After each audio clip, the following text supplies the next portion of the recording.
all food waste, and this is really heavy, every ounce of food that's thrown away represents lost profit. Somebody grew it, somebody purchased it, manufactured it, cooked it, sold it, served it, and the fact that if they can't do that, that's money.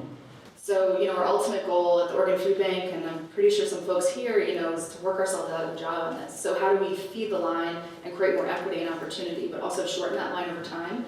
And the symptoms of food waste and food insecurity have different root causes. So conflating them is probably counterproductive in the long term. And in fact, sisters, I'm gonna throw you a real curveball. Food waste and all this ugly food, it's wrapped up in the beauty myth. It's all part of the same thing. You're not pretty anymore. Fuck that. We need kind of this large spread awareness. Not only do we need awareness, we need the pressure that comes from when that awareness exists, right? So if I walk down the street and I throw half a sandwich on the sidewalk, you would think I'm crazy. But if I were to throw it into a garbage can, you wouldn't think as much of it, right? And that's because there is this so very powerful social pressure around not littering that doesn't exist for not throwing food out yet. The disparity that I encountered, it's based on the redemption of the giver, not the liberation of the receiver. Because we're talking about, for your generation, food waste is an environmental disaster. My generation came up and said, oh my God, we can feed so many people. Now again, I'm not a believer in mad props. Anytime someone is fed, it is right and just, but I'm a believer that that's when the real work begins.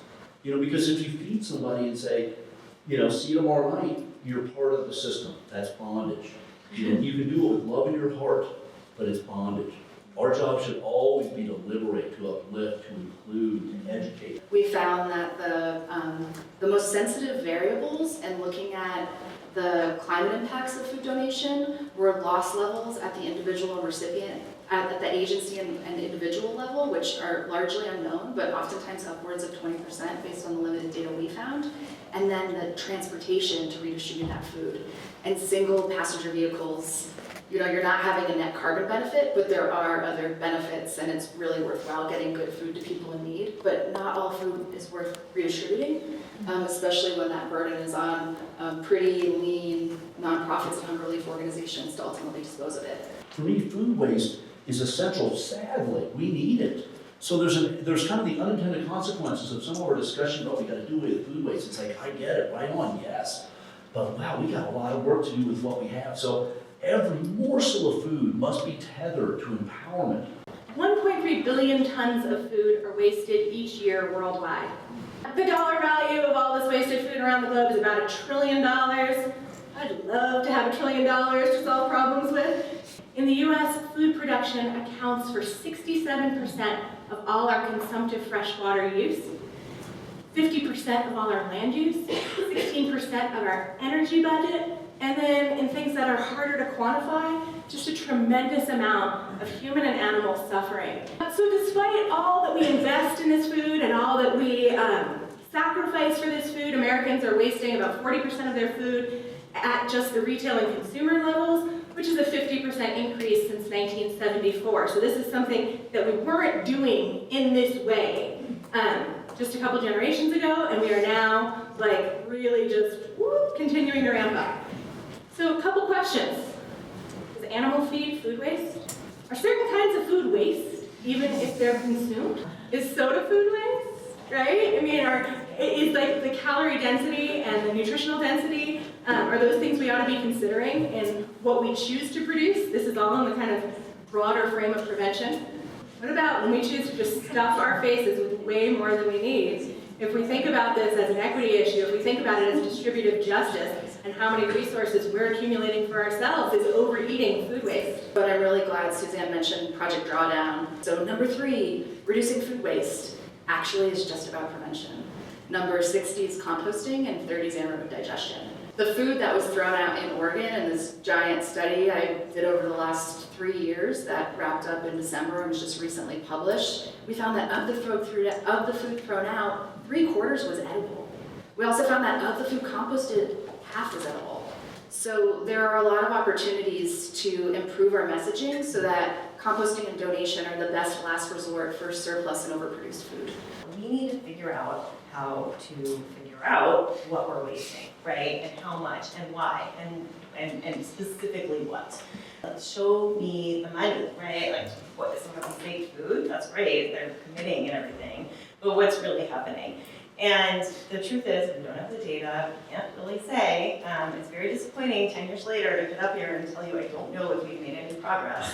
I'm gonna just throw it another little way is I've been fascinated by the way in my biz, what metrics we use actually took us down an incredibly wrong road.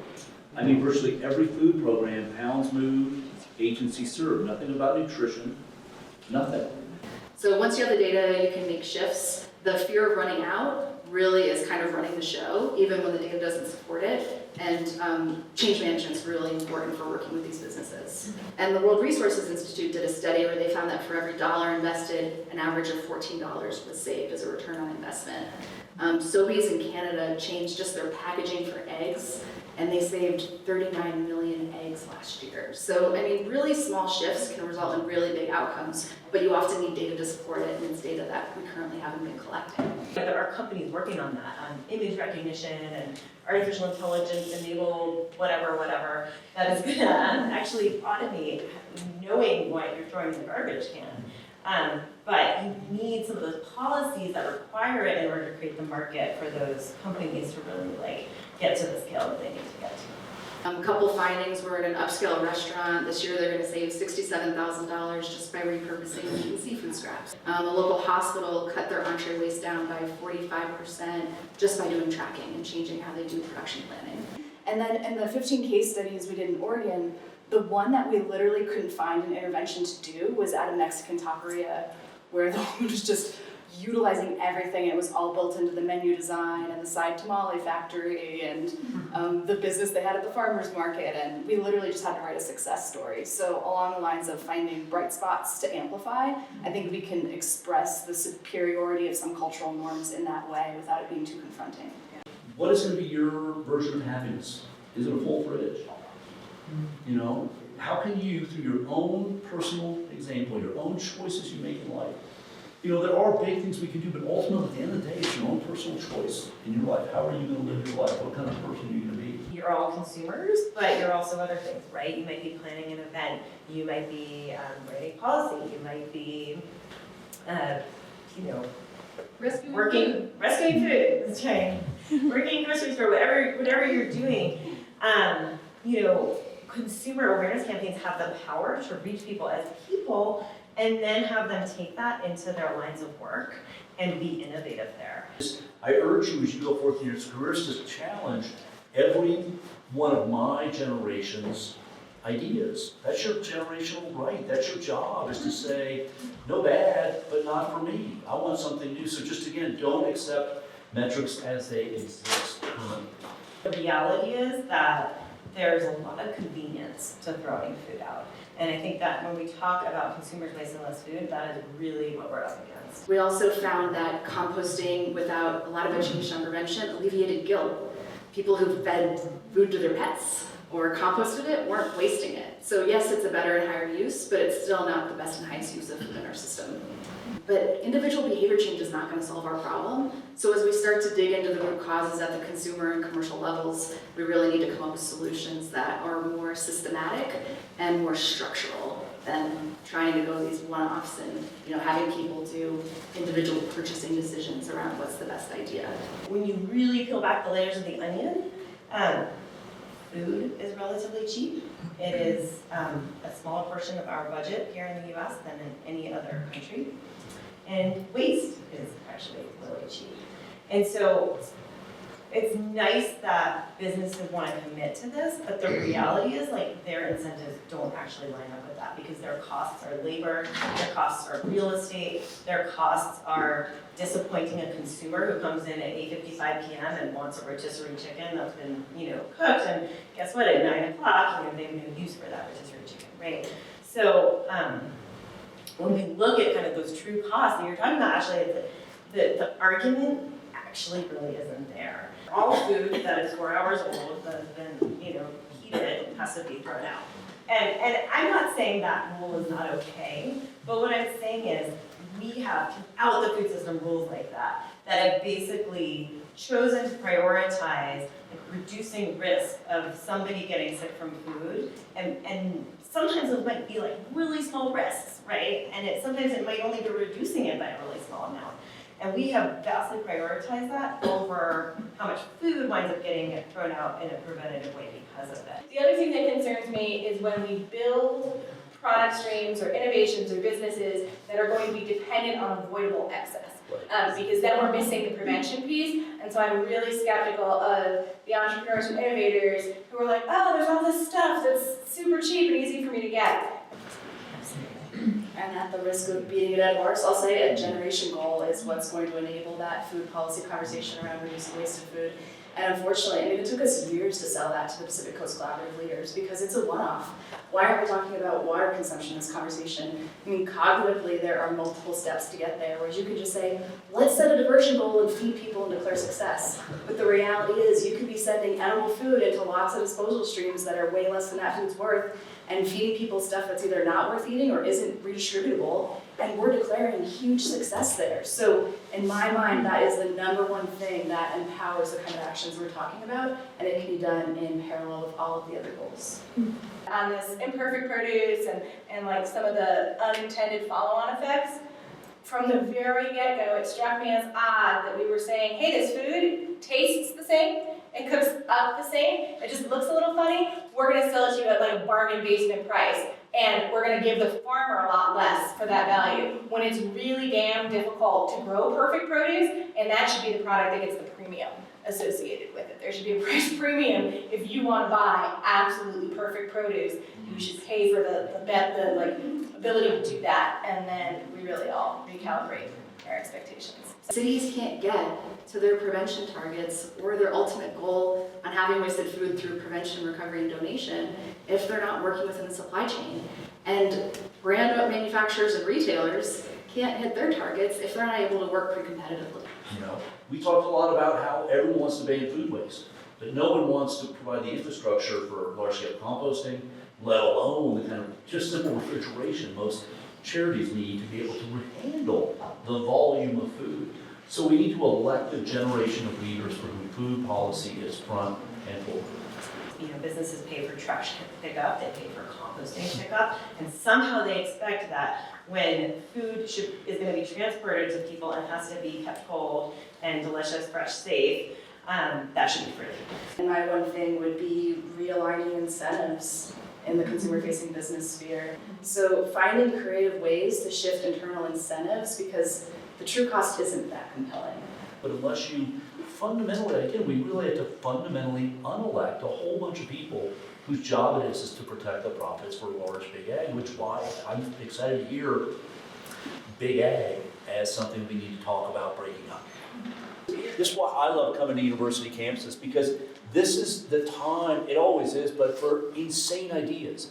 Insane. I mean, I don't know how many of you all are part of the Yang gang, but universal basic income is fascinating. No, but UBI, honestly, I mean, giving people the ability to buy food, it's counterintuitive. Many people, and I'm fascinated by counterintuitive. When I first proposed DC Kitchen, everyone said it wouldn't work. It was to train leftover food to train homeless people for jobs. That's not, the restaurants can't do it, homeless people can't do it, restaurants won't do it. It was all counterintuitive, it worked, but it's not a solution. So this idea of it's the era of counterintuitive. What's so crazy, it just might work. Well, if we could deal with wealth and income inequality, if we could pay people a living wage, we don't need all these elaborate systems. And of course, there will always be some people who can't work or older folks who are retiring who need support, but that requires us to create much smaller scoped and more direct pathways. We're not dealing with this like behemoth of an issue where we have a large part of our population that is consistently dipping in and out of fragile food access situations. I think we've done a poor job as a community so far of really trying to we kind of have our own ego about it, and I think we need to set that aside and just be like this quiet little piece that gets put into climate policies, that gets put into nutrition policies, that gets put into supply chain things, and just win that way. Well, I'll say some crazy shit. No, actually, dude, just dawned on me, post-World War II economy, I mentioned earlier, first generation Quebec, it produced the greatest farm system that the planet ever seen and the most surplus. And that allowed charity. Our entire charitable system is based on stuff we throw away. Clothing, food, time, money. And the era of extra is over. It's all, and we're trying to keep this thing going. And I was listening to this and it just dawned on me, man, food waste is probably the greatest example of white privilege there is. Who gets to throw away food in America? It's white people, really. Because we can afford to go to the grocery stores and buy a bunch of shit we don't need and throw it away.